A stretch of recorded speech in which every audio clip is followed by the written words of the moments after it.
All right, so it's time for the Apple podcast review of the week. So we've got this one's from Mo Guy 2007. So Mo Guy says, insanely fantastic. Anyone wanting to be a better father in all aspects of life and wish to know themselves better should listen to these. I cannot wait to listen to more and continue my journey. Thank you very much, Mo Guy. I appreciate that greatly. And thanks to everybody who throws in their Apple Podcast reviews and ratings. And then also, Amazon's got a rating thing over there as well. So, Amazon, Audible, whatever it is. So, thanks for your ratings and reviews. I appreciate it greatly. So, excited to get into this episode. We're going to talk faith. We're going to talk fitness. We're going to talk family, and just working on being the best version of yourself. We're going to talk about focus and fuel and function and all kinds of different things. And one thing I need in my life is absolutely more energy. My kids are good. However, I can always use more energy. The more energy I have, the more I can do. So we're going to jump into this. I've got a guest on with us today that I'm excited to talk to. He is a holistic health coach, father, husband. He's always trying to be stronger, healthier, a better dad, a better husband, better family member, better friend. In addition to coaching his clients, he also hosts a podcast, which is pretty cool. It's called the Warrior Dads Podcast. And that one's geared to helping dads become the best version of themselves. Jim is the man that protects his family, and he believes it's important that all the rest of us do that too. We should be fully capable of protecting our family. And this is me interjecting here. This is digitally, this is physically, this is mentally, all the different ways to protect our family. And that, according to Jim, requires good physical fitness, a strong mindset, situational awareness, so key, and knowing some form of self-defense. So I agree. You should be able to have some knowledge of self-defense and transfer that to your family. So my guest today brings a true passion to helping and coaching people enhance their lives through a healthy lifestyle and find balance in areas above. So I'd like to at this time welcome to our show Jim Burdumy. So Jim, welcome to the show. Welcome to the Journey of a Christian Dad podcast. Yeah, thank you very much. I appreciate you reaching out and having me on. I'm honored to be here. Yeah, yeah. So one of the things that I get excited to learn more about is how to uh, engage myself in a way where I have more energy. So once upon a time, I heard a speaker. He's talking to a large crowd of people, and he says every day I say prayers and say different things. So here's a prayer I say every day, guys, and we're all hanging on every word. This guy's a big time, huge speaker, and so we're like, oh, if this guy prays something every day, and like we got to write this down. Like, we're ready for this. And he says, all right, here it is. God, give me more energy. That's a prayer, huh? That was it. That was it. We're dying laughing. We're like, this is great. And he goes, why are you guys laughing? He goes, that's it. That's the prayer. And he goes, Here's what you're not hearing me say. If I have more energy, then I can do more. The only thing I'm limited by is my energy. Hmm. He's like, time is a limiting factor, but it's really not. We've all got the same amount of time, Right. but I can have more energy if I focus on that. And so every day I pray and ask for God to give me more energy, which then allows me to do more for more people. Right. I'm like, all right, time to start studying on energy and learning on energy and, being focused on that. So obviously fitness and fuel pays a huge focus on that. When you, And when you hear that, what are something you think about, Jim? well, it's interesting that he said, "Here's my prayer," because the thing is that one thing that I think, at least that I've realized with prayer, is that prayer is definitely powerful. Prayer is very important, but you can't just pray and sit back and wait. You have to pray, and then they say, "Move your feet." Yes. So get up and do the things, and God will give you the strength to do them and push through as you're doing them. But you're not just going to say, "Give me more energy," and then lay back on the couch and wait for it to come, and then all of a sudden you felt like you just got hit with a lightning bolt, and then you're ready to get up and run around. So you're right. Focus is very important. Fuel is very important.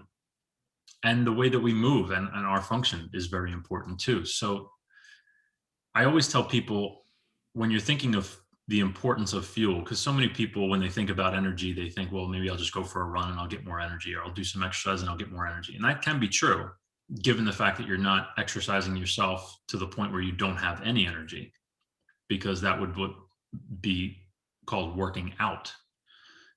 So we have a term that I've learned in the Czech Institute is called working out and then working in.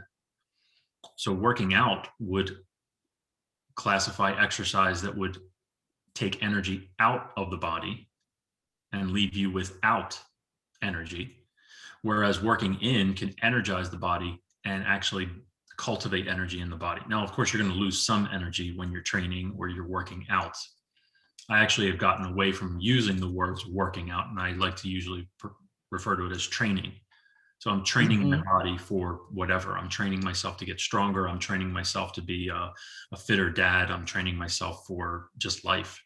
And so I refer to it as training. But the concept of working out still remains the same. And so if you're still, for people that still think that way, because it's still very popular, is working out, you are going to lose some energy. But if you're doing it right, you should actually feel like you're walking away with more than when you started. Working in is just very, very gentle in nature. It's just doing something like let's say going for a walk. Sprinting or running would be the working out, and then just going for a walk would be the working in.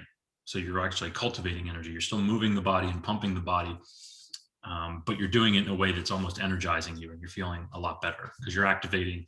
Scientifically, you're activating the parasympathetic nervous system when you're working in. So if you're just doing very light yoga or some kind of Tai Chi or breathing exercises or walking, you're activating the parasympathetic nervous system. Whereas if you're working out, then you're activating the sympathetic nervous system.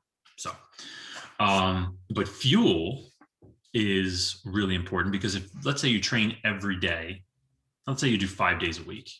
Okay. So that's 5 days or 5 times that you're exercising or training. But let's say you eat 3 meals a day, breakfast, lunch, and dinner. You're eating 21 times a week and you're training 5 times a week. So literally more than 4 times per week are you engaging in fueling your body versus something that's attributing to your function. Now, fuel will also affect your function, but just trying to make the point that you're engaging in fueling your body a lot more than you are training your body. So it's super important from an energy perspective for someone who's looking to increase their energy to focus on eating good foods, healthy foods. And this isn't just saying that avocados are healthy or broccoli fights cancer or spinach is leafy greens and that kind of stuff. It's more of the quality of the food that I focus on with my clients and with the message that I put out in the world. It's not that avocados are magical. It's not that broccoli is magical or chicken or something like that. It's the quality of the chicken, the avocado, the broccoli, the beef, the fish. How was it raised? What did that animal eat? And from a spiritual perspective, giving thanks for that particular food, inviting that food into your body, because knowing that that food will become you.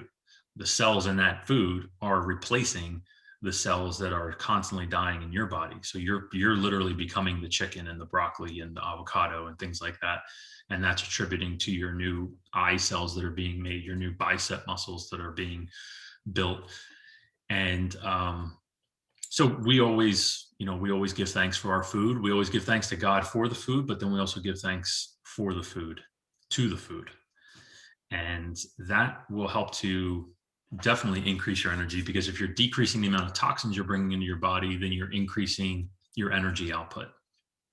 If you're drinking water as opposed to a lot of other things that people can drink, iced teas or lemonades or sodas or Gatorade, things like that, those aren't really contributing to hydrating your body. So making sure that your body is properly hydrated is super important for energy purposes too. But one of the big things that you mentioned earlier about the focus,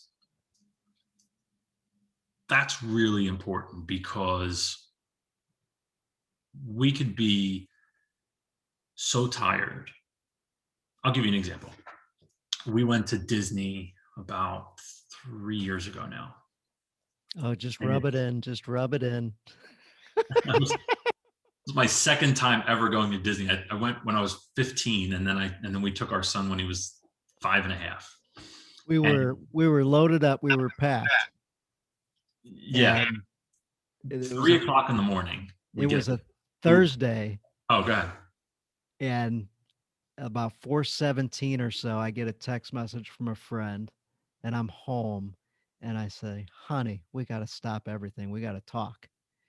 And she's like, "I'm busy with stuff." I said, Nothing is more important than us having a conversation without the kids right now at this moment." She goes, "What, did Disney close?" It did.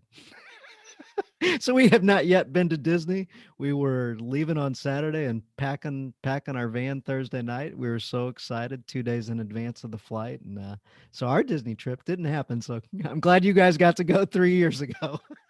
Yeah, well, actually, the exact same thing happened to us last year with Universal. Oh no! So we were going to leave for Florida on St. Patrick's Day, March 17th, Yeah, and everything shut down that Saturday.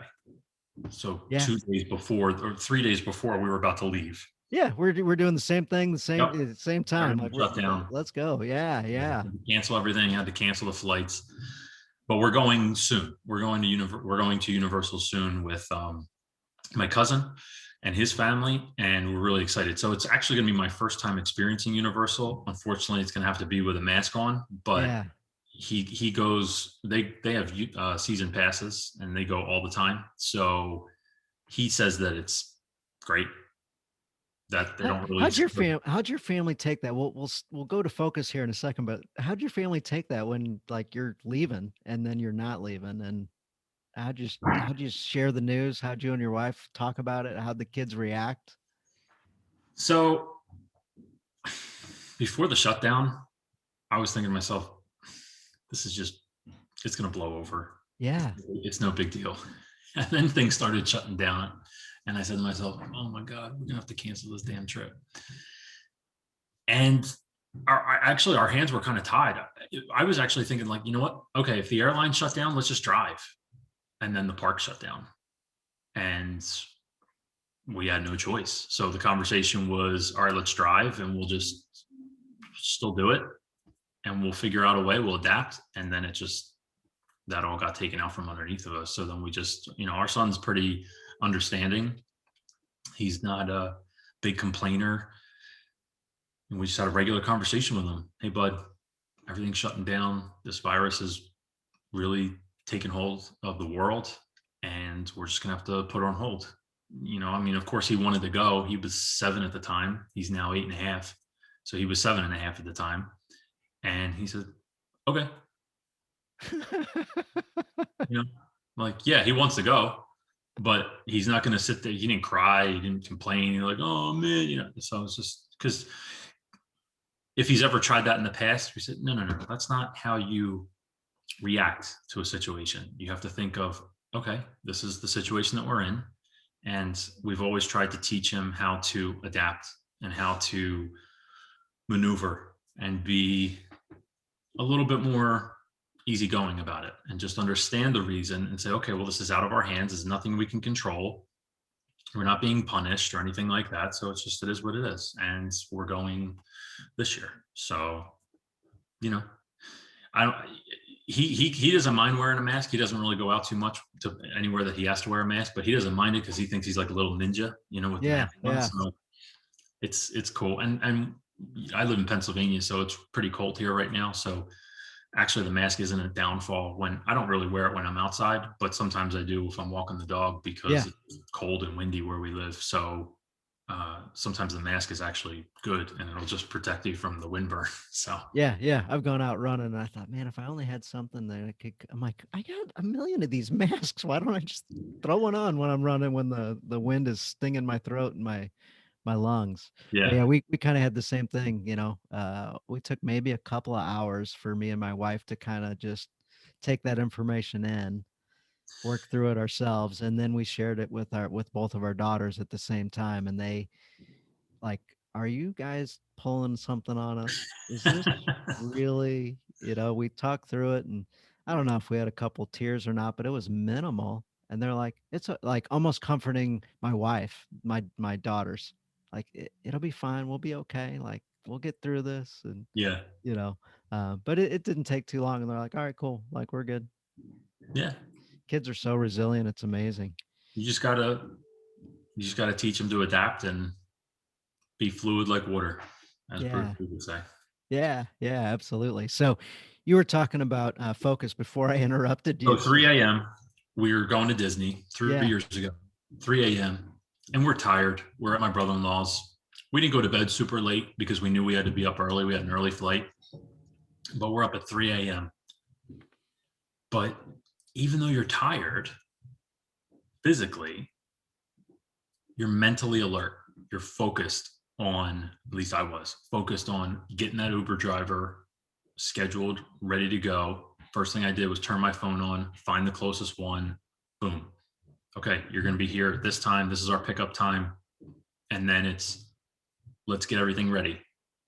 The bags are already ready to go out to the car. Just wake up my son, get him dressed, ready to go. But you're mentally alert, you're focused. So whatever you choose to focus on is going to enhance that energy, especially if you're excited about it. So that's the key. So you could be focused on something that you're not excited about, or you could be focused on something you are excited about. And who's not going to get excited over Disney? And not that I was giddy about going to Disney, but I was focused on getting my family out to Disney so that we didn't miss our flight. And I had a purpose behind it. So having that purpose and that meaning behind the focus is super, super important. So if you're getting up in the morning and you're focused on what your tasks are for the day, because maybe you prepared the day before, or maybe you didn't prepare the day before and you're focusing on what you're going to execute on today. And if you have a connection or a purpose behind whatever you're about to do, then that's going to hopefully excite you. If you don't, then try to establish some kind of connection or purpose or meaning behind why you're going to do the things that you're going to do today. Even if it's, okay, well, I got to go to Home Depot and I got to buy this, this, and this for a project around the house. Well, maybe you're not technically excited about that project, but there might be something about that project that you can get excited about. Even if it's, well, my wife's going to get off my back about getting that project done. You can get excited about your wife getting off your back about getting the project done. So it just really depends on whatever your situation is. So focus is really important too, because whatever we're focusing our mind on is how we're showing up. So this is a silly example, but if it was super cold here just a bit ago, and our dogs, for whatever reason, had decided they're going to go out on the deck and they're not going to go to the yard anymore. One, what was the point? There was snow on the ground. Deck was covered with snow, so it seemed like the yard. So they just started pooping all over the deck. And my wife's like, "Get out there, go take care of that." And I just didn't want to. It was freezing cold. Conditions weren't the greatest. And the next day I knew it was going to warm up, and I was like, I'll do the dishes instead. So the next day it did warm up, snow melted. I went out there, took care of everything. But yeah, my motivation the next day, I'm like, I'm leaving for work. I'm like, now I'm going to stick behind 10, 15 minutes and I'm going to get that done so that that's off the list. And that was absolutely my purpose, my motivation. And it made it easier to get it done knowing that that was off the list. Right. So yeah, it wasn't. And it could also be something, we're all going to have things that we do that we need to do that we don't maybe necessarily want to do. And So I maybe, like to stick those things first thing in the morning when I've got that ability, that mental strength, because I yeah, got the most of it in the morning. So yeah, that was a morning task for me. I'm like, I'm going to do that in the morning when I've got the ability to fight through whatever gets in my way of me not wanting to do this task. yeah. But we could also focus on the things that come afterwards too. So maybe we're not excited about A, but we can get excited about B, which follows Yes. A, and you say, I'm going to crush A, and then I'm going to move on to B, and I'm going to love the hell out of it. Mm-hmm. So, even for you, you said it was super, super cold. Depending on what else you had going on or whatever time of day it was, I'll just pick something easy. Let's just say you're like, okay, I mean, it's not like you're going to be out there that long cleaning up a ton of poop, No, right. but let's say it was something outside that you had to go out and you had to shovel. Okay. all right, well, let's say you love hot chocolate, Right. Yes. right? So I'm going to go outside and I'm going to crush shoveling, and I'm going to mentally attribute that to my function. So now I'm going to get stronger, or I'm going to challenge myself physically by shoveling.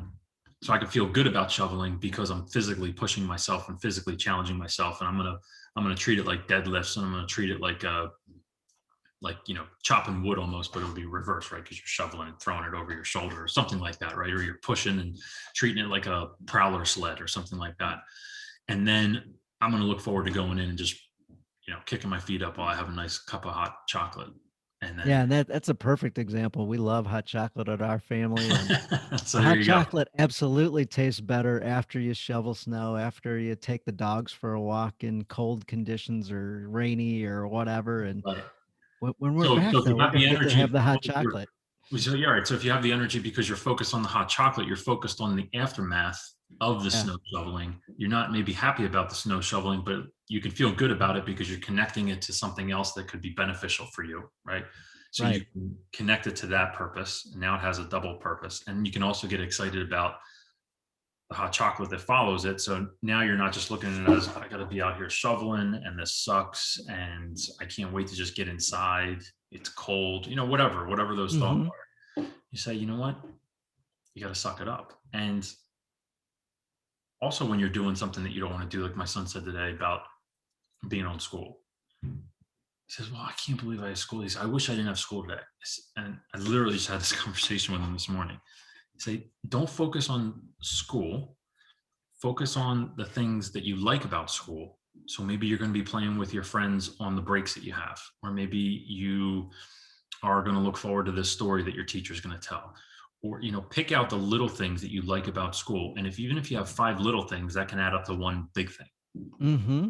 So focus on the little things, have the mindset of crushing school, and then you're done with it. Because I gave him the example. I said, if you go to a doctor's office and you don't want to be there, and you're sitting there for 15 minutes, it could feel like 2 hours. But if you go over to a friend's house and you've been there for 2 hours, it could feel like 15 minutes. And we've all heard that kind of stuff before. And it is really true.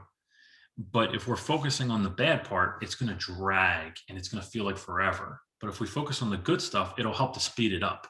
Even if it Hmm. doesn't speed it up that fast, it doesn't mean like 6 hours is going to feel like 15 minutes. But even if 6 hours feels like 2 hours, you say, wow, I'm already at lunch. And then they get an hour for lunch. And they get back and they're, wow, it's already 3 o'clock. I only have a half an hour. I feel like I just had lunch.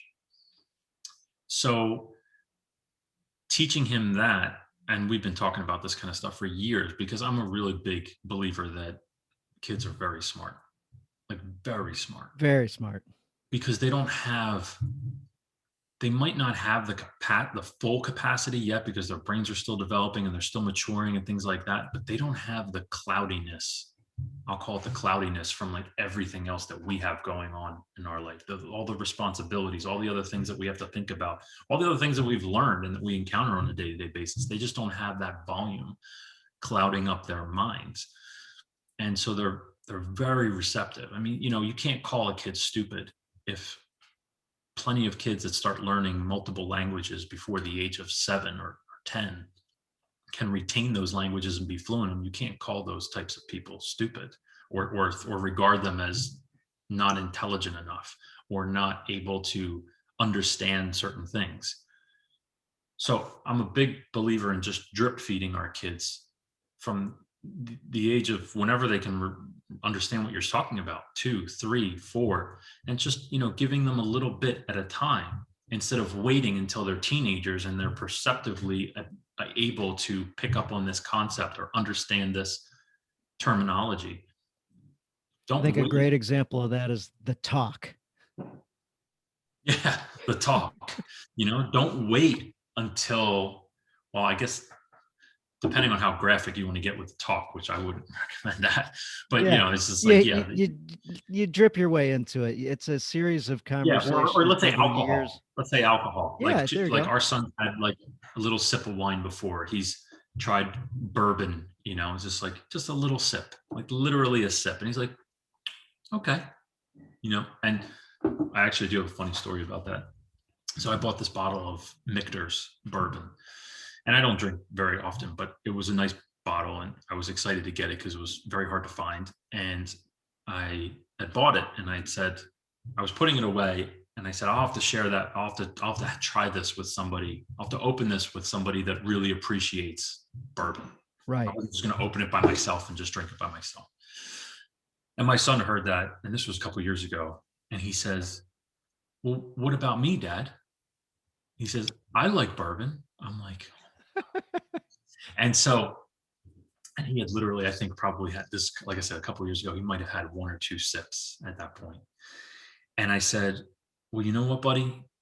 I will make sure you are around when I open this bottle and you can have a sip. Does that sound okay?" And he said, "Yeah." And he got real excited about that. And we went over to our friend's house maybe a couple months later, and I wound up bringing that bottle and I wound up opening it. And he wanted to try a little bit, and he puts a little bit on his lips, and he's like, he really does this. He goes, like he's really tasting, Yeah. Yeah.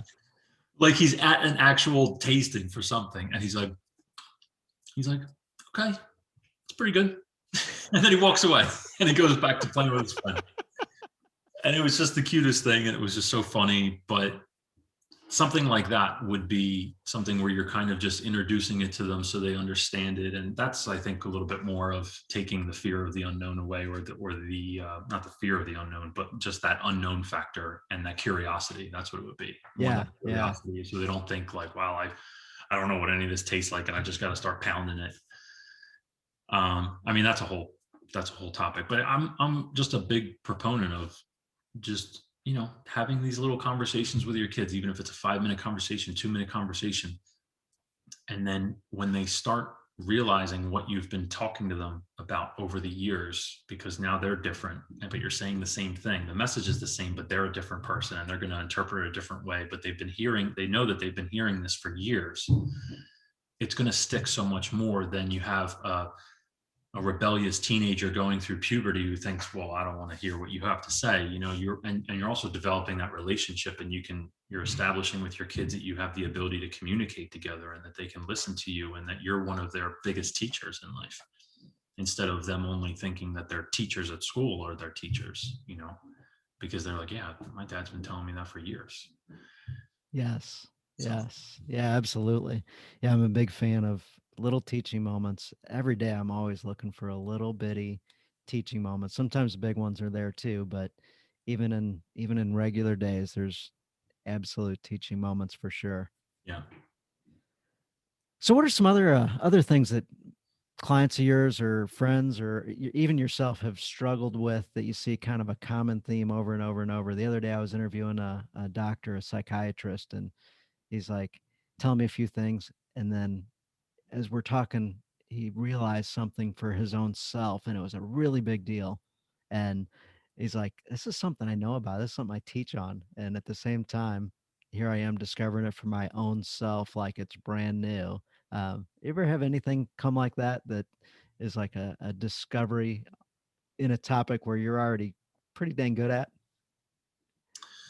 Yeah, but I wasn't always good at it. And when you're able to overcome something yourself, now you have the ability to teach somebody who was where you used to be. So I would say that a lot of things that people are talking about these days, um, the conversation is still usually there for them, unless it's a very specific question. But a main topic or a main conversation, it's something that's usually coming up for that person in their life at that particular moment, and that's why they're focusing on it. That's why they're thinking about it, or maybe they're attracting it to themselves. And so it's interesting. But yes, I think the biggest thing that comes up a lot is when people aren't committed to whatever they signed up to. Mm-hmm. So they're having a hard time getting out of their comfort zone. They're having a hard time sticking with the program. And sometimes because sticking with the program means getting out of their comfort zone. And people have to really connect to the purpose and the reason behind what they're doing. So kind of like what I was talking about before with you just Yes. getting up and being excited about your day, but that focus and that purpose is really related to everything that we're doing. It's the reason that we're going to get up in the morning and do XYZ. It's the reason that we're going to stick to the program that we set out for ourselves, or that we're going to execute the tasks that are going to get us to our goal that we said that we wanted to achieve. So having people constantly come back to their purpose or their why is a big conversation. And I think we all experience that at some points in our lives. And it's because nobody's perfect and some people can fall off the path, but you just have to get back on the path. And I always use the analogy of a path too, because if you're on this path, right? Because people tend to beat themselves up. In my experience, people tend to beat themselves up when they do go off the path. Even if they have one step off, they think, well, now I'm screwed. Now I've really screwed up, and all was for nothing, which is not true. Because you're not just straying off the path. You have to also think about how far you've come on that path. So you started back there and you've made it all the way to here. Just because you stepped off by the time you got to here doesn't mean that you should forget about all that progress behind you. And that's really important to remember, because people are so focused on right now, and then what, I need more, which is all future stuff. But it's not to say that you live in the past, but you can't forget about that either, because you have to give yourself that pat on the back. You have to give yourself those accolades for accomplishing that. And that's really important. So when you're on this path, this metaphorical path, if you go off the path, but you just jump right back on, it's not that big of a deal. But if you think, well, I get off the path and then I have to, well, I screwed up on Saturday. I had 2 slices of pizza, so I might as well just keep going. So now you have the whole pizza. And then he was like, well, I might as well eat a whole box of brownies, and then you're going farther. And then Sunday comes and it's horrible because you're just like, well, I screwed up yesterday. I might as well just keep going. And then, so now one step off the path, which would have easily been able to just get right back on, turns into now you're all the way over here into the woods. And now it's harder to see that path. But if you didn't beat yourself up so much and you stayed focused on the task at hand and you connected to your why, that why would have pushed you right back. Because we say that your why should make you cry, meaning that it should spark some kind of emotion. You don't have to literally cry. I mean, you can if you want, but it should actually technically spark some emotion in you, that if you felt your why, that will undo any negative thoughts that you're supposed to be having, or not that you're supposed to be having, but that you would have. So if you connected to what your purpose is, what you're doing, what you're trying to accomplish, and why you're trying to accomplish it, then you should just get snapped out of everything else. So the rest of that pizza, the box of brownies, the crappy Sunday that you had, none of that would even be a factor, because you connect to your why, and that one little step off just pushes you right back onto your path, and then you keep pushing forward. So I think connecting to your why, because a lot of people establish their what. They have a what. They don't usually have a why, a strong enough why. Sometimes their why is, well, I want to lose. I'm gonna get in shape. That's their what. Why? Well, I want to look good on the beach. It's pretty shallow. It's not a strong enough why. You can think of it as the ocean, like shallow as the ocean, or you could think of it as tree roots. I usually use tree roots as an example. If the tree roots just spread all along the top of the soil, that first wind that comes, doesn't matter how big the trees are, how long those roots are, the first wind that comes, it's going to blow the tree off. But if those roots go down and deep into the soil, that tree is going to be unshakable. So so drill us down on that. So we've got the looks. I just want to look better for when I go to the beach or when I go to the pool or whatever. Everybody wants to look better. It's not enough. Not enough. Take us down a few levels and get us to something deep, whether that's your own personal one or whether that's one of your clients, or sure, maybe a lot of clients all fall into the same categories and ultimately get down to a initially bigger, they more do. important why. Initially, a lot of people say, well, I just want to look good. And then you have to ask the question, why? Well, because I want to look good, because I want to feel good in my body. So are you saying that you're not comfortable in your body? Or are you saying that you feel uncomfortable in your body? Are you saying that you feel, insecure, things like that? And so as a coach, I have to ask these stimulating type questions to really try to dial down and get the other person to really understand what's the bigger purpose. And sometimes it's really not even what they thought. And I do usually share my two whys. And I always encourage people to have two different. So your one why, it doesn't have to be super, super, super specific. Your why could be, I just want to be a healthy and I just want to be the healthiest version of myself. I want to be the healthiest and strongest version of myself. Mm-hmm. Now, you should have some other things to support that. So, well, why is that important to you? And you should have some other reasons behind that. But I think that those reasons should be bigger than yourself. Mm-hmm. And I always encourage people to develop triggers associated with their why. So these can kind of become like little mini whys. And I recommend people have one positive trigger, or let's just call it a happy trigger, and then maybe a darker trigger. Because one trigger is going to help you on one day, and the other trigger is going to speak to you on the other day. Mm-hmm. So my happy trigger, my more positive trigger, is me as a grandfather playing with my grandkids. Mm-hmm. And it's me outside, and in my mind there's two grandkids that I'm playing with, and it's a sunny day and we're on the grass and we're running around, and one of the grandkids wants to jump on my back and they want me to do push-ups with me, or they want me to do push-ups with them on my back. So I don't want to let my grandkids down, so I need to be able to do that whenever that day comes, and I just need to be able to keep up with my grandkids. So it's not about me. That particular trigger or that example is not about me. And that connects to my overarching dream of just being the healthiest and strongest version of myself. So you mentioned that one, and my grandfather, I went to go see him at his house. He lived on his own a year before he died. Didn't know he was going to die the next year. Died around right now. Because I remember talking to him about Cardinal pitching and the rotation and all this stuff. Well, the year before, around this time, like, hey, Grandpa, it's a nice day outside. I thought I'd stop by. You want to go throw the ball? There's no reason for him to have had the physical ability still. We hadn't thrown a baseball for 20 years. Yeah, I want to throw the ball. So we go out in his backyard and we're about 60 feet away from each other. So when you're in your 80s trying to throw a ball, like that's not supposed to be still happening. And we threw a ball, and guess who ended the game of catch? You, because your hand was I hurt. did. My arm was hurting. My arm was hurting. I was physically getting I thought you were tired. going to say your hand was hurting because he was throwing the ball so hard. Oh yeah. No, it was my arm and shoulder hurting. We go inside and we hang out for a while, and I'm waiting for him to say, wow, I'm so tired or anything. Nothing. He would not. And I say, hey, Grandpa, how's your arm? He says, it's a little sore, a little tired. I said, hey, when were you gonna stop? I says, well, I wasn't. I don't get to do this very often, ever. Yeah.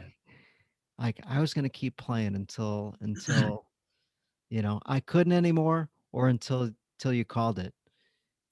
I'm kind of thankful that you called it, he says. But I was gonna keep going. And I got tears in my eyes thinking back. And that's one of the things I think about too when you're talking about grandkids and everything. It's like, I want this health so that one, I do have more energy for the here and now, but two, down the road, I'm going to be able to play with my grandkids. Mm-hmm. I'm going to be able to be that active dad at the park, our grandpa at the park, watching the 30-year-olds on their phones or whatever they're going to be on, not engage with their kids. Right. Like, and they're going to say, who's that old man? I'll say, who's that old man that can run circles around you? Yeah, exactly. Exactly. And that's an accomplishment in and of itself.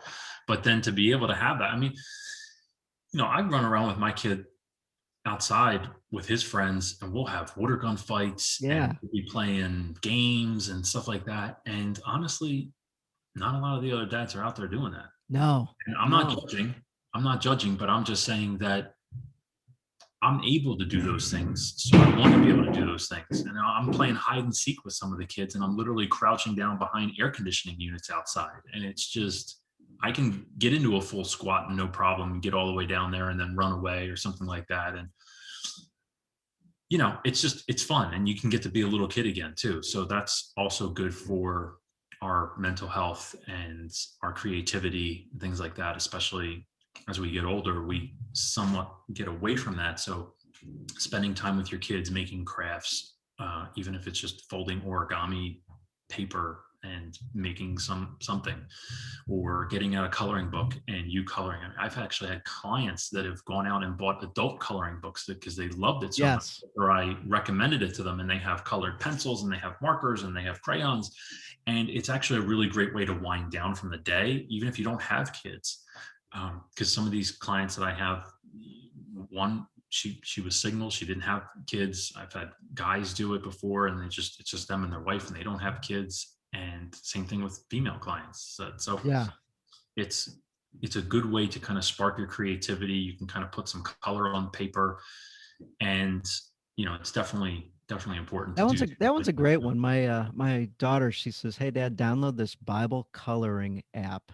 Over 5 million people had downloaded this thing, and she's showing me how to do it. And I'm like, man, this is the coolest thing. She loves it, the creativity, and it's something I can do too. I'm not all that great at artistic type stuff. And I'm like, this is so cool how we get to do this together. And Yeah, but you know, even if you can't draw, everybody can color. Right.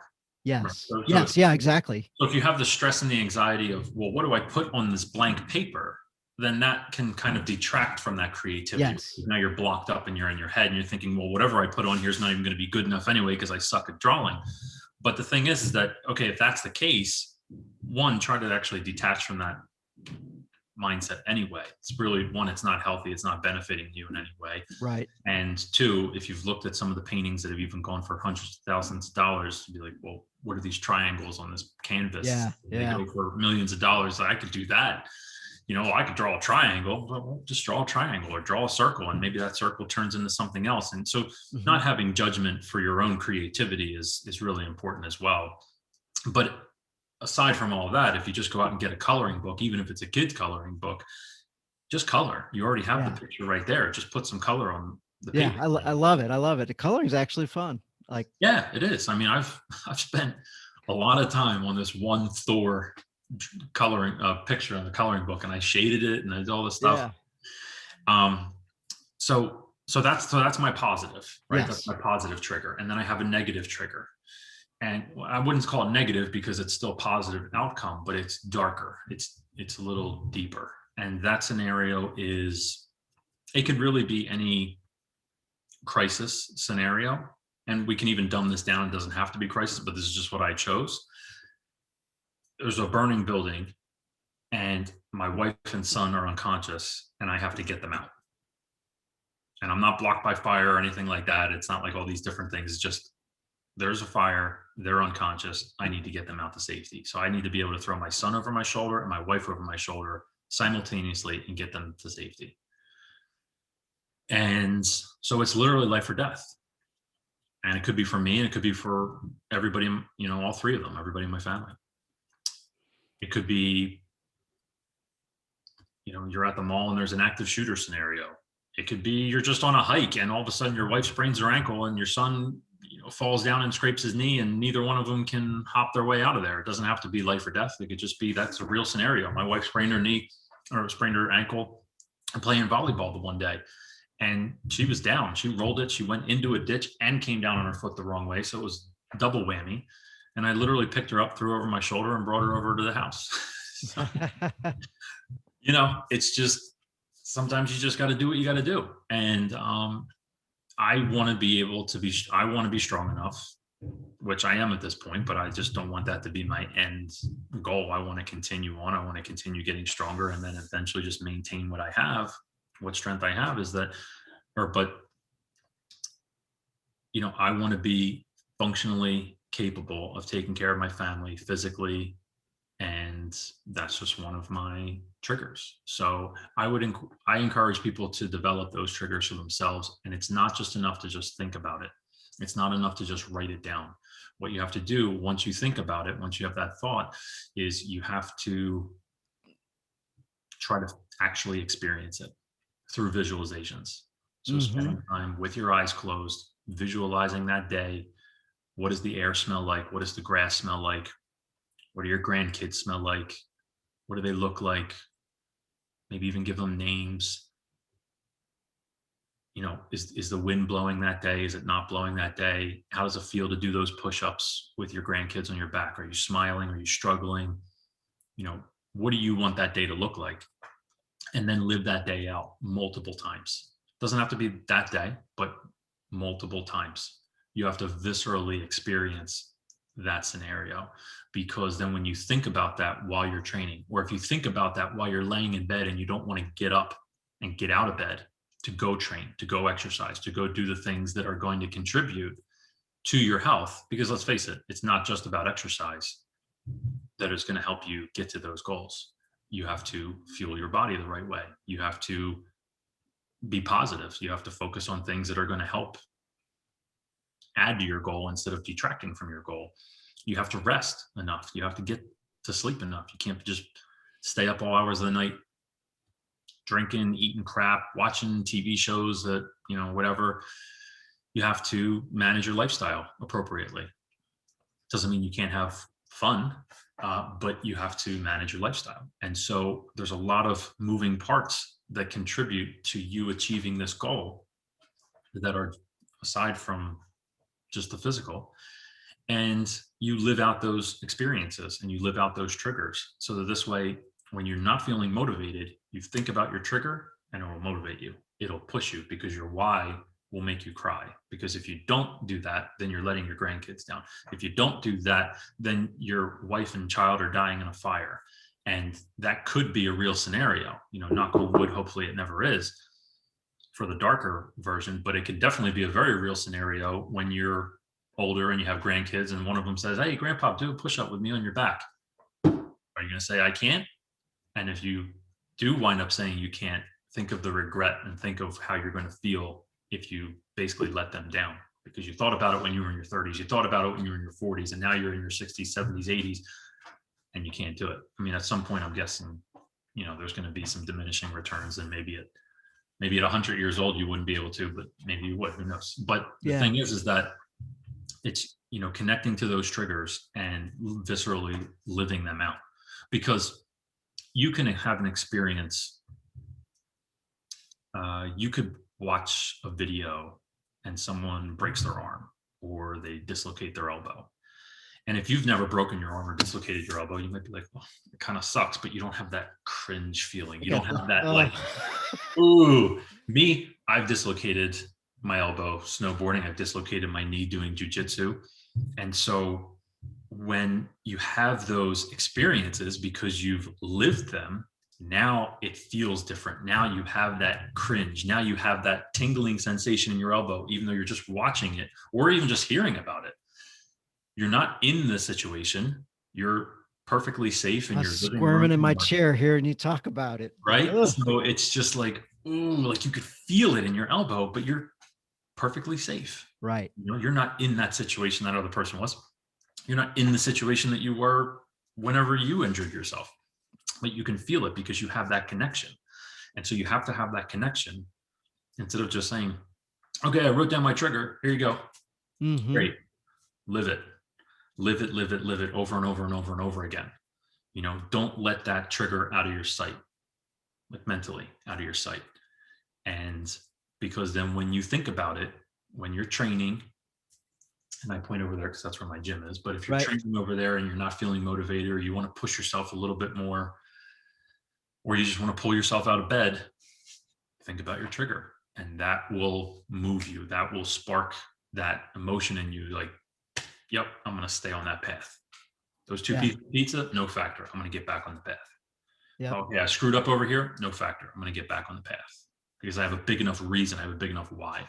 And I think that's where, I kind of went down this whole rabbit hole, but that's how strongly I feel about it. I'm not just trying to talk and be redundant, but this is one of the biggest things that I think that people need to focus on. And this is, I think, the biggest thing of why people start January 1st and they stop in March, because it's a very shallow roots across the top of the soil reason that they started training or started working out. And if they went a little deeper each time they thought about it, or went and gave themselves a better reason to get up out of bed in the morning, they would feel more excited. They would feel more energized about it. They would have more of a purpose to execute whatever it is that they plan out to do. So you have your what, now you have your strong enough why, and now you have a how. How am I going to do this? What plan am I going to put in place? Am I going to hire somebody? Do I have enough knowledge myself? Am I going to research it all on the internet? How am I going to do this? And then you have your what, you have your why, you have your how, and then you go do it. Yeah, absolutely. And having some accountability. You mentioned maybe hiring somebody, but having a person to be accountable to outside of you. So whenever you do step off the path, there's something there to bring you back. Your purpose definitely being one for sure. So earlier today, I was talking to a Having that guy. purpose being the first thing would be the best. If you Yes, have somebody else, that's great, but not relying on that other person because they might not always be there. right. Because that's more of like a hand holding thing. The accountability piece is more of a hand holding thing, or it's like a buddy that you have, but you have to call them, you have to reach out to them, you have to text them. Before you Hmm. text them, before you call them, you could do so much damage. You there?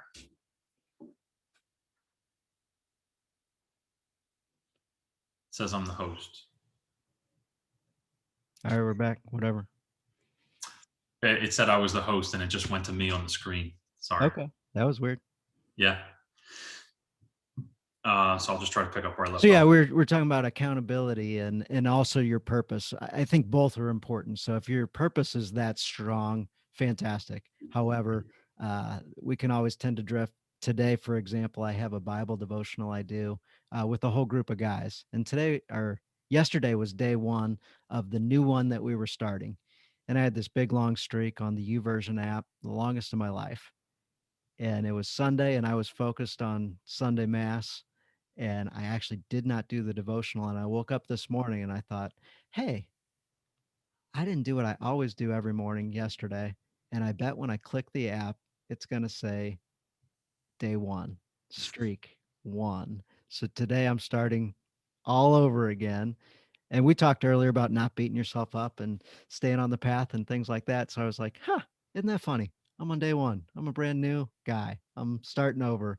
And man, my focus was so good today. I'm like, I'm getting this done. I'm going to pay attention. I'm like in it. And it just re energized me. Guy that I do a Bible study with, he's like, yeah, there were a sportscaster was talking about Adam Wainwright, the baseball pitcher. He goes, one of the reasons why he's such a good pitcher at 39 years old is when he gives up the home run or misses the pitch, it's behind him and it's in the past, and he's focused to get on that very next pitch, that very next thing he's doing. And I'm like, yep, that kind of feels how I feel today. Like I'm I'm on it today. Mhm. That's great. But yeah, we're in the past that may have, thrown me off. I got to throw that away. I'm terrible. I suck. I'm not so good. I'll put this aside for a while because I failed. I didn't fail. I'm just starting a new streak.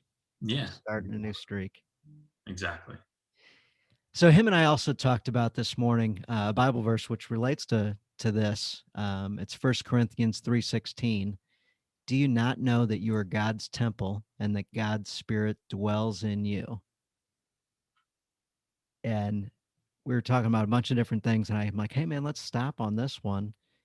And he looks and he says, oh, I kind of wanted to skip that one. I said, I completely understand why, but can you tell me? And he's like, there's a whole lot to that. I haven't exactly taken care of myself that well for the last so many years. Mm. Talking about food. And he's like, and I'm working on the fitness thing now and I'm getting a lot better and the food's coming along. He goes, but like that one means a lot. And he's like, and the Holy Spirit's always there with me. And now to think that the Holy Spirit's in me and all the things I put into my body, what I watch, what I read, what I eat, the physical activity that I do or don't do. He's like, that's a whole lot of perfection that's in me. And I was like, that's a lot when I think, should I do this or should I do that? And God's watching and the Holy Spirit's literally in me. Like I can't hide. Hmm. No, And you so can't. for him, that really helped him make better decisions. That was kind of his accountability tool as long as he stopped for a second and considered. And that's a bigger reason than himself. Yes, yes, absolutely. And so for him, and for a lot of people, the Holy Spirit's not going to go away, right? Right. So it's going to constantly be there. So if that's his why, if that's his big enough trigger, then hopefully that will keep him on the path. Yeah, absolutely. Yeah, it's worked well for him, and I didn't want to let him off the hook, so I made him dwell on that a little bit and talk through it and think through it. And I've been with him now for close to a year, and he's growing all the time. And I definitely knew that was a passage that I knew he definitely wanted to avoid talking about Mm-hmm. because he's constantly working to get better. And I know lately he's really just discovered that God sees him all the time, and that all of his choices are seen by somebody, whether he hides them from the world or not. God's there watching. Yeah. Well, if he's listening and at this to this at some point, I would say start off and do what you can. Don't try to do too much too soon, Mm-hmm. because if we do too much too soon, a couple things can happen. We can burn ourselves out, or we're not going to perform at the level that we think we should, and we're going to get frustrated with it. So either one of those aren't good. And if you stay consistent, that's one of the biggest things. Consistency is better over, let's say, intensity. Okay. So if you can't lift a lot or do a lot yet, but you're consistent and you stick with it every single day, do something every single day to just make yourself a little stronger. Don't focus on getting a ton stronger, a little stronger every single day, or even 5 days a week. Mm-hmm. That will be so much. Like, let's say you can only do 10 push-ups. Okay, great. Do 5 or 6. And maybe you do those throughout the day. I mean, there's so many different types of things that you can do, but if you're wanting to get stronger, one of the best ways to get stronger is to do a technique called greasing the groove. So basically, if you could do 10 push-ups, do 5. So you take whatever you can do max, you could not get 11. Right. You Right. very struggle or be the ugliest push-up in the world. So when I say the max you can do, it's with perfect form. Yeah. Do half. Wait at least 15 minutes. Do another 5. Mm-hmm. Now, it doesn't have to be 15 minutes. You don't have to time this, but I'm just saying there has to be at least 15 minutes before you do it again. And Right. when you do them explosively. Focus on the power. Focus on squeezing the muscle. Don't just push yourself up, go down. Push yourself up and flop yourself down. Have some intention behind it. Have some purpose behind those pushes. But you're only doing 5. If you did that 10 times throughout the day, you would have done 50 push-ups. Okay? Right. Right. And if you have done them 5 days a week, then that's 250 push-ups a week. Mm-hmm. So if you try to do 250 push-ups, so let's say you're doing 50 throughout the day. Let's say you just did 3 sets of 10 on Monday, Wednesday, Friday. You would have only accumulated 90 push-ups throughout the week. And because you maxed out, because remember, 10 is the most you can do. Right. So you're pushing out those 10, you're squeezing out those 10, you're resting for a little bit. Then you're doing it again. You're squeezing out those 10 and you're squeezing out those 10. And you finally build up to 30 on Monday. Tuesday, you're sore. Wednesday, you finally feel good enough. You're like, all right, I'll do it again. Thursday, you're sore. Now, eventually that soreness will eventually go away, but you're pushing yourself so much and you're breaking down so much more muscle tissue, and you've only accumulated 90 reps. But if you're consistent and you only do half, 5, and yeah, maybe you do them 10 times throughout the day, every hour for 10 Mm-hmm. hours. That's nothing. How long is it going to take you to do 5 push-ups? Right. Right. Like literally, it's going to take you 10 seconds. If it takes you 2 reps, 2 seconds every rep. Right.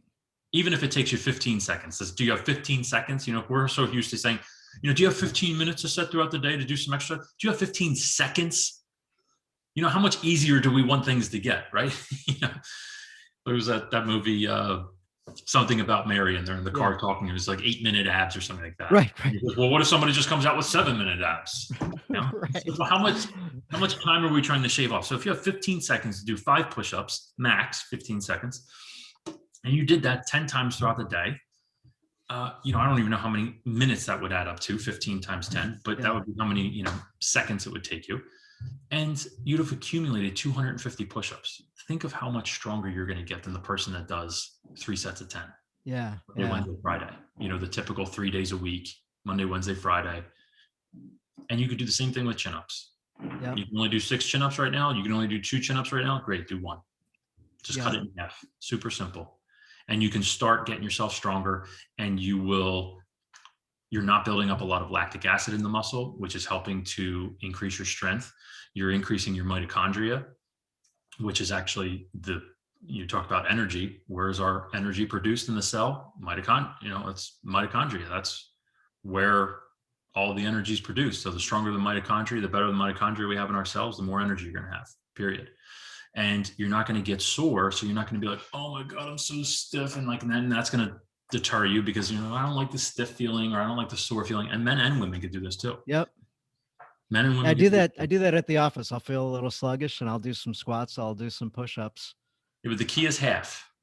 Yeah. Yeah. Everybody pushes it until they can't do it anymore. And now they're huffing and they're puffing, and they might even start I just sweating do after it, one it set. long enough to get some blood flowing and feel Yeah.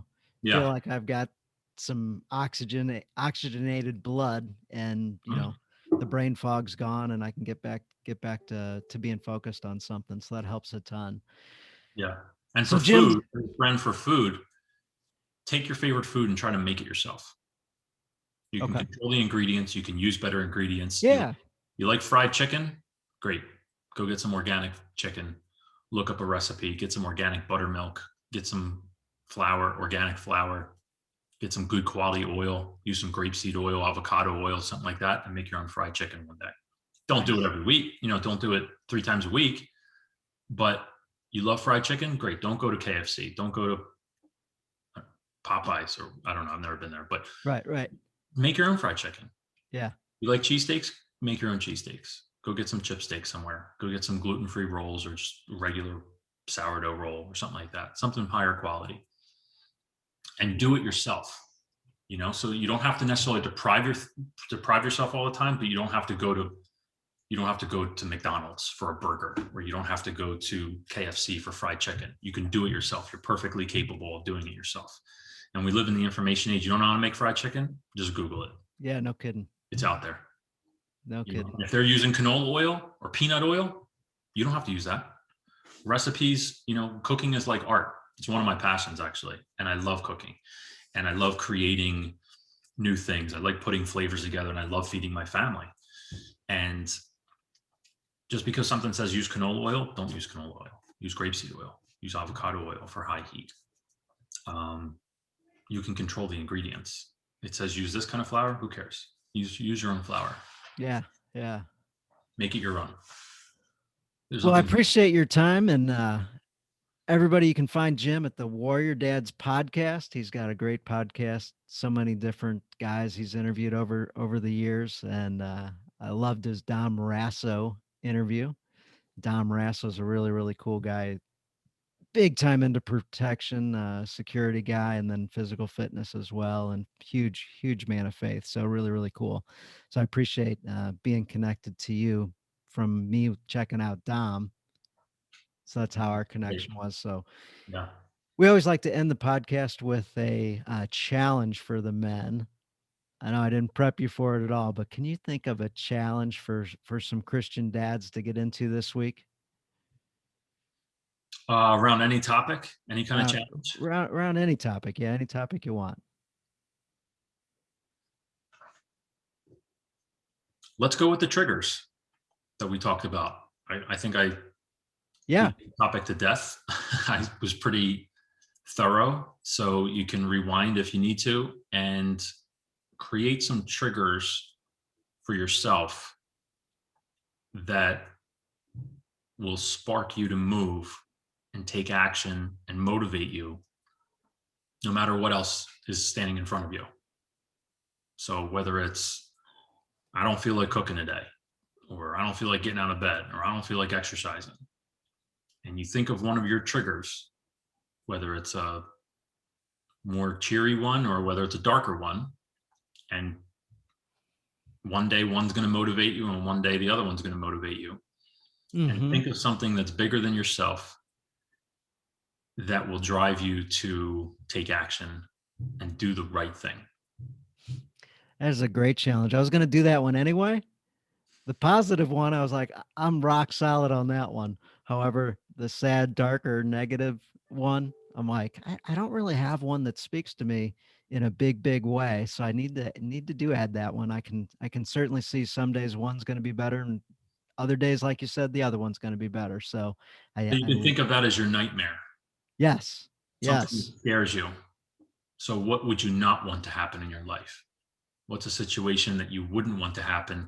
And if it did, how could you how could you make a difference? How could you lessen that experience or eliminate it altogether with your abilities, with whatever you have control over? So that would be a way to kind of figure that out, because if you can't figure out your dream, figure out your nightmare, and that Hmm. can be very powerful. Well, that's a perfect way to end this episode. I appreciate you coming on so much, and hopefully the guys got as much out of this as I did. I took a ton of notes, so thank you so much, Jim. You're welcome. Thank you very much, and great podcast, and love what you're doing and the message that you're putting out there. So keep doing what you're doing. And you too, you too. Thank you, Jim. Thank you.